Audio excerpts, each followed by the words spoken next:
Yeah, g'day, it's Charlie ZL2CTM. Well, I thought I would do a video today just to have a bit of a talk about what I've been playing around with in terms of this CW crystal filter there that I made a short while ago and put a video up about. I've just made a quick, well, I'm going to turn it into radio, but it's a Superhet configuration, and I've been playing around with a different configuration for the two IF amps. What I've elected to do for something different, and I think I mentioned in the last video, was to try a tuned parallel tank circuit in the collector, which you'll see there, which I'll go through in a minute. Like I do, we'll just sort of have a look at the two IF amps, and then we'll come back here, look at the performance of IF amp number 1, rather than doing both. And then just look at what I did for the configuration for the Superhet. So in terms of the actual amplifiers, both are the same, apart from just subtly different collectors in terms of the loading. So basically 2N3904 common emitter configuration. I was looking to have it set up to provide some negative feedback. So I do have the ability there to lift that 100 nanofarad bypass capacitor on the emitter resistor to insert some additional resistance there to provide a little bit of negative feedback. At the moment that's shorted to earth, in other words RE is fully bypassed and there is no parallel resistance at this point in time. I've elected just to use a quiescent current through the transistor of 10 milliamps, and then straight off the spec sheet then the geometric mean or the range of beta DCs or HFEs for 10 milliamps is 100 to 300, so it gives me a geometric mean of 173. Beta AC, which I'll be using later on for working out the input resistance or impedance, but I'm not worrying about the reactive component, is 300 megahertz for the FT for this particular device, divided by my frequency of operation, the IF frequency. It's just slightly less than that, but it's close enough to 9 megs, comes out at 33.3. So I'm not going to go fully into the maths here. I will put this all up on the blog as a repository, but suffice to say I'm going to do exactly what I've done in the past. I'll set the emitter to be 1/10 of VCC. I'm using 12 volts here because I will eventually turn this into a portable radio, and the batteries I take away with me are 12 volts as opposed to 13.8, which is typically what I use here in the shack. So running through the maths here, 10 milliamps coming out at 120 ohms, so which is a standard value, so that's nice and easy. For R2, that bottom resistor in the voltage divider biasing there, same as we've seen before, comes out at 3.28, so I'm going to use a 3.3 k ohm resistor. R1, the upper resistor in that voltage divider biasing, same thing, it's something now that's just 11 times the base current through it, comes out at 15.88 or 15 k ohms. So that's the three main biasing resistors. The input capacitor coupling from the input transformer, 100 nanofarads. I'm right up here at 8.996 megs, so that's basically dead short of that. And I'll talk about this tank loading later on, and this output transformer here. So for the first IF, and what I mean by the first IF, that's the one that comes out of the first mixer, so I'm calling this IF1, then the crystal filter, and then the second one over here I'm calling IF2. So for IF1, you can see there that the input is coming from the in fact that's a TUF 3 I'm using for these mixers. They're a 50 ohm device, so 50 ohms into my IF amplifier, and then as we saw in that last video, looking at providing 15 ohms as the input impedance for the, or resistance for the, ignoring the reactive component obviously, for the crystal filter. So Rin is R1 in parallel with R2, our voltage divider biasing, in parallel with beta AC times little re plus Re, where our little re equals 26 divided by our emitter current in milliamps, so 26 divided by 10 comes out at 2.6. So plugging our values in, 15k in parallel with 3.3k, in parallel with 33.3, that was the beta AC we worked out before, times 2.6 plus 0. There is no RE in this particular case because it's fully bypassed by the emitter bypass capacitor, so we can take that out of the equation. Comes out at 84 ohms. So for T1, that's the transformer I'm designating for the input of that amplifier. I then need to match from 50 ohms to that input of 84 ohms. So it gives us a turns ratio of square root 84 over 50, or 1.3. So if I was to use as a primary 3 choices, say 5, 6 and 7, given that N over there, I'd have a secondary winding of 6.48 or 7.77 or 9.07. So I only use this one here because the second value here is close enough, or is reasonably close to a whole number. I'm not going to work out our standard rule of thumb to make sure that at our standard frequency of operation, in other words 8 megahertz, say again 9 megahertz, our inductive reactance is going to be that sort of 4 to 5 times our load. I know that's going to be fine given that frequency at 50 ohms. Going to use an FT37-43 for that particular transformer. So over the page, for T2, this is the output transformer. This is the tuned one. So what I'm going to do for the secondary, out of the solid state design for the radio amateur, when it's talking about tuned buffer amps, which I'm sort of using as some guidance for this particular amplifier, it looks at using for the secondary 5 turns, so just a light coupling to get some energy out of the amplifier and to try and maintain a good loaded Q. So that's what I'm going to do. In the junk box I had a couple of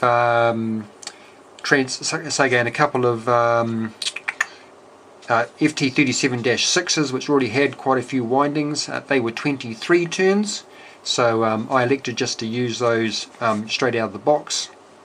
So 23 turns on a 37-6 comes out at 1.59 microhenries.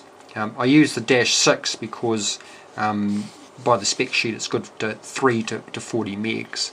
And this particular amplifier, being the IF amplifier, it's running at approximately 9 megs, so I thought that was a good choice, as opposed to using, say, the -2, the red core. Anyway, so as I just said, 23 turns on that particular core comes out at 1.59 microhenries. Now we know our frequency of operation for a parallel resonant circuit is 1/2 pi root LC. Now the frequency of operation for this is going to be 8.99650 megahertz. So that is the center frequency for the crystal filter. So I'm going to make sure that the output of the mixer, that's mixing our incoming RF with our local oscillator, is going to output a frequency which is going to sit right smack in the middle of the pass band of that crystal filter. So to keep things as accurate as I can, I'll use for this tank circuit here that particular frequency, so just under 9 megs as the design frequency. So I've my knowns then, I know the frequency of operation, I know my inductance here, so my unknown is capacitance. So I'm going to rearrange this formula to make the capacitance the subject, as we say. So I'm going to move this whole term up to this side of the equal sign. I'm going to move the FO to the lower side.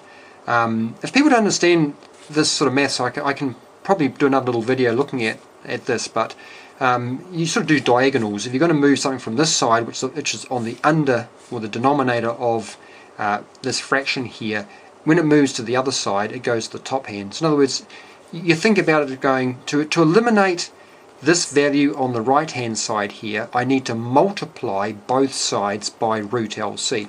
So if I put root LC times FO and I put another up here, root LC times this expression, the two root LCs eliminate themselves. So the quick way of doing that is just to move that up to there. And conversely, if I want to remove FO from this side, I need to divide both sides by FO. So FO divided by FO equals 1, in other words it disappears, and therefore I also need to divide this side by FO. In other words, I've just moved that down to the bottom right hand side. There's a bit of a quick romp, but that's basically how it works. So I've moved that up there, I've moved that down here, which is the expression here. I now need to square both sides to get rid of this square root, and then I need to divide both sides by L to eliminate that L there. And this is the expression over here. So that expression squared, now divided by that L, leaves C as the subject. I hope there's no maths professors out there, so anyway. So that turns out to be 197 picofarads. I'm going to use a 200 picofarad capacitor. I use the LCR meter, and of course, even though the capacitor itself says it's 200 picofarads, it's actually slightly less than that because of the tolerance, which is good because I'm going to use in parallel with that, which you may have seen is a small trim capacitor to allow me then to tweak the peaks, or to tune up the tank circuit, so to speak. Just a reminder, if you know you've got the right amount of capacitance, because when you go through that trim capacitor from 0 degrees all the way around, so 360 degrees, a full resolution, you go through from min capacitance around to max capacitance and then back around to min capacitance. So you want to have it somewhere that on either side you have just the right amount of capacitance to get a peak. So if you do that correctly, then you sort of have a minimum somewhere, a peak, a trough, back around the other side of the rotation, another peak, and then back down again. So if you get that, a double peak, you know you're spot on. If you only get one peak, then you've either got too little or too much overall capacitance. So therefore that fixed value there you'd need to reduce or increase depending on where that trim capacitor was at the single peak. If it's at the minimum position at the single peak, then you'd need to reduce that capacitance because you've got too much, and if it's at the maximum position at that point, then you don't have enough, so you need to increase that, maybe up to say 220 picofarads. My trim cap pad there is about roughly 5 through to 40 odd puff, if I recall. Anyway, for IF2, so that's second IF amplifier on the output of the crystal filter leading into the product detector. 15 ohms was what the design software for the crystal filter spat out, and as we just saw before, the input resistance of the amplifier is 84 ohms. So it gives us a turns ratio of square root 84 over 15, or 2.36. Again, if I just notionally select say 5, 6 and 7 as the primary, it gives me a secondary of either 1183, 1419 and 1656, and I'm just going to go for that one there. Again, I know that 5 turns is going to give me sufficient inductive reactance to meet our rule of thumb, so, and I'll just round that to 12, so 5 to 12 turns, again on an FT37-43. And as I just mentioned here, again I'm just going to use 5 turns on the secondary this is T2 now, just to get that little bit of energy coming out of that particular amplifier leading into the product detector. Right, so just got up on the screen over there, what I've done is I've just feeding in, let me just sort of zoom out a little bit here. I've got the SIG gen over here set up. I've got an output frequency of 8.99650 megahertz, in other words the center frequency for the crystal filter. I've got that feeding into, as we can see down there, the first IF amp, and then I'm just scoping the output. I've disconnected the crystal filter and I'm just putting a standard 15 ohm resistor there which I'm scoping across. So for 100 millivolts peak to peak input, I'm getting, because this was set up for 50 ohms, I'm getting 1.78 or 1.8 volts volts peak to peak as an output.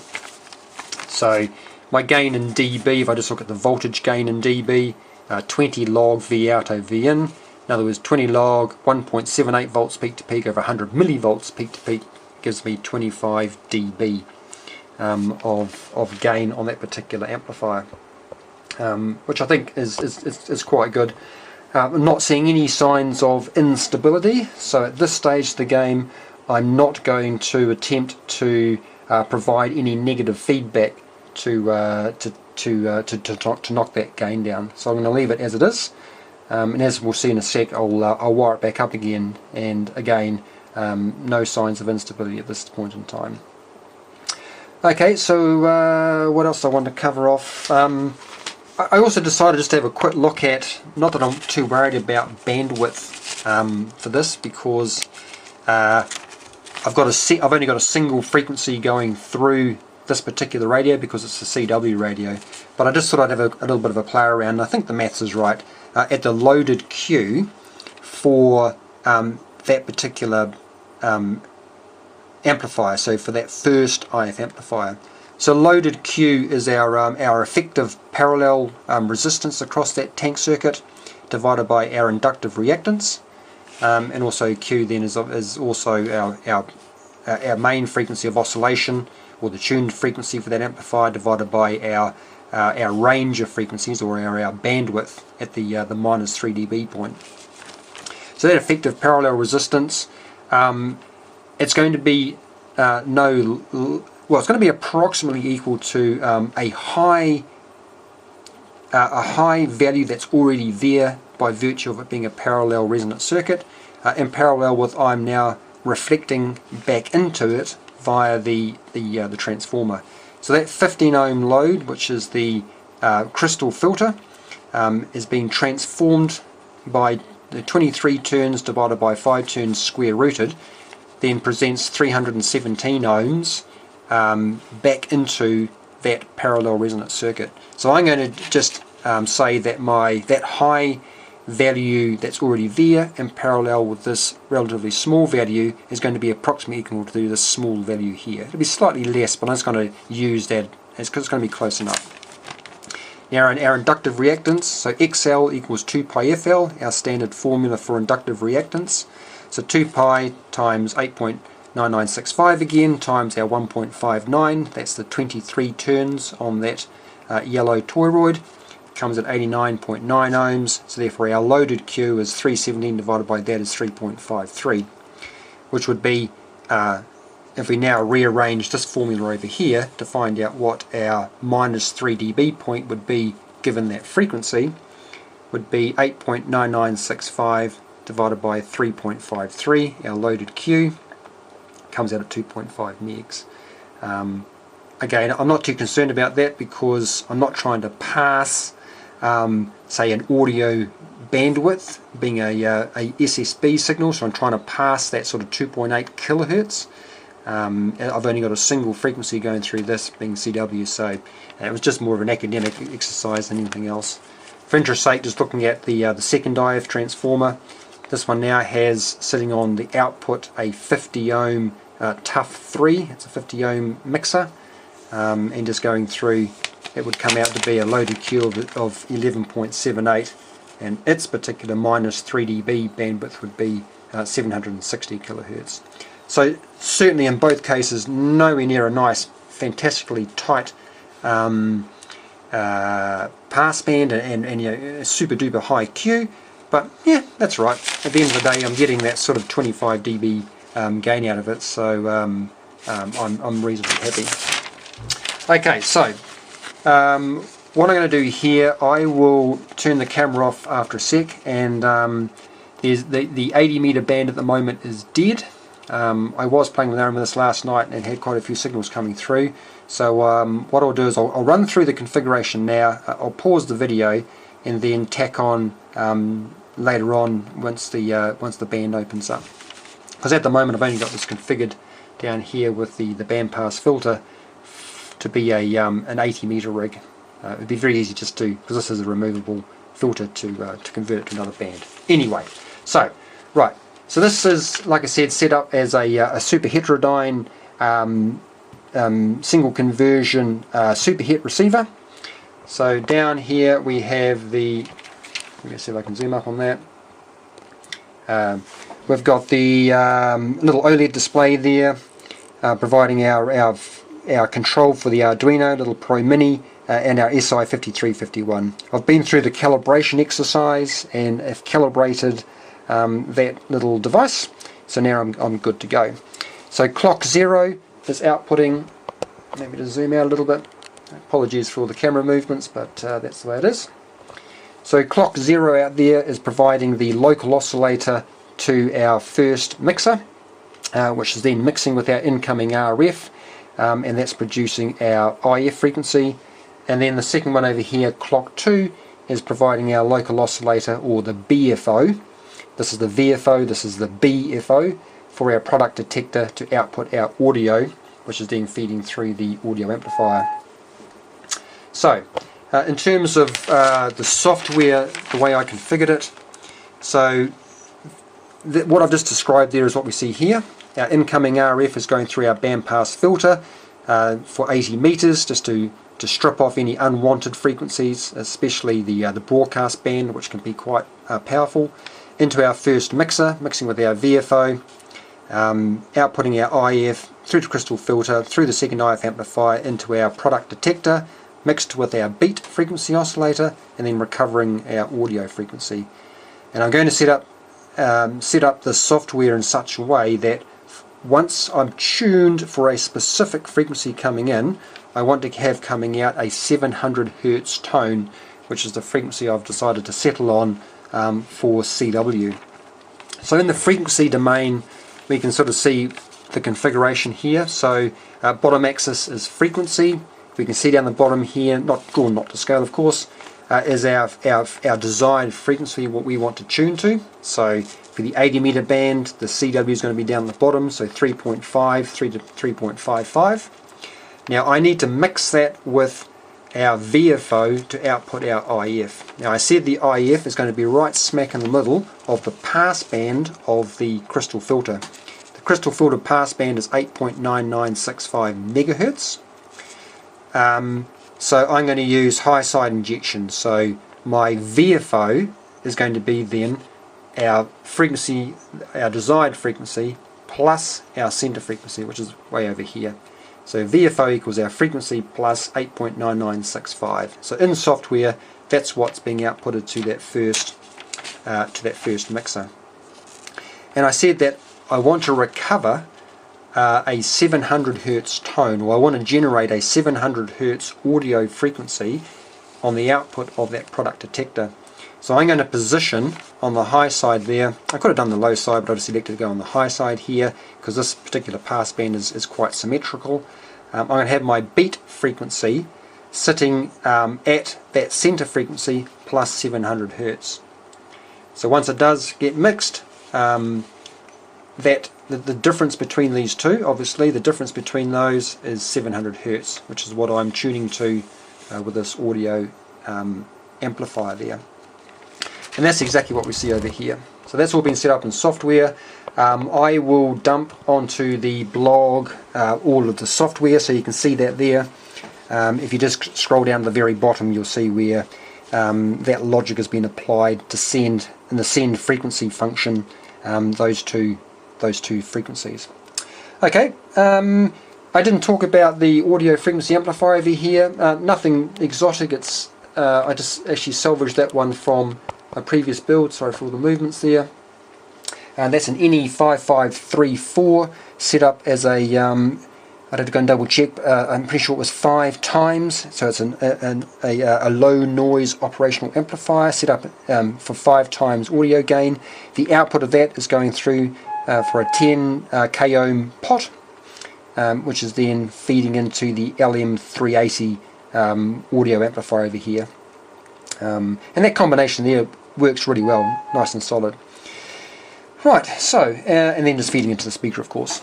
So, what I'm going to do now, I'm going to, oh sorry, didn't actually see that, did you? I'm going to pause the video here. I will reconfigure this back into a receiver and then hopefully pick up some signals and we can continue the conversation then.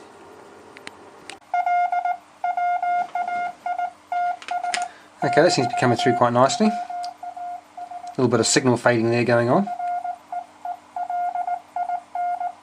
So you'll hear that he's transmitting on 3540, and what we should have, yes, this is a 700 Hertz tone,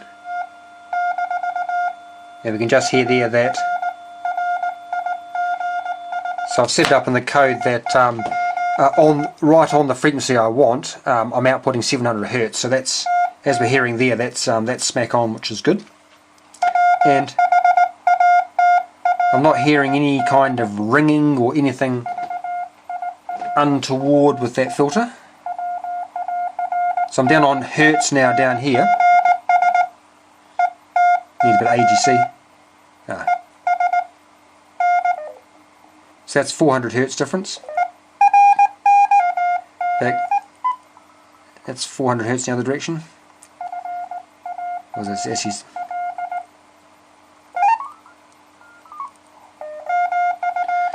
if I go to kilohertz tuning, which is now, yeah, that's 1 kilohertz up, gone. 1 kilohertz down, gone. So certainly, I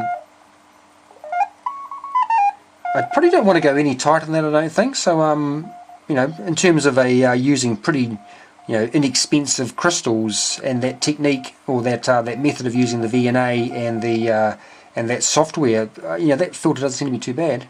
Like I say, I don't hear any ringing or anything untoward.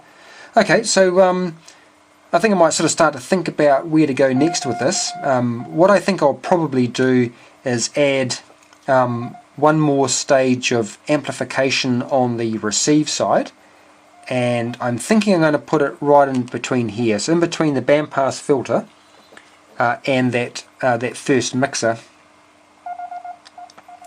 I think I don't want to play around too much with the IF stage. I think I don't want to risk any kind of instabilities with that.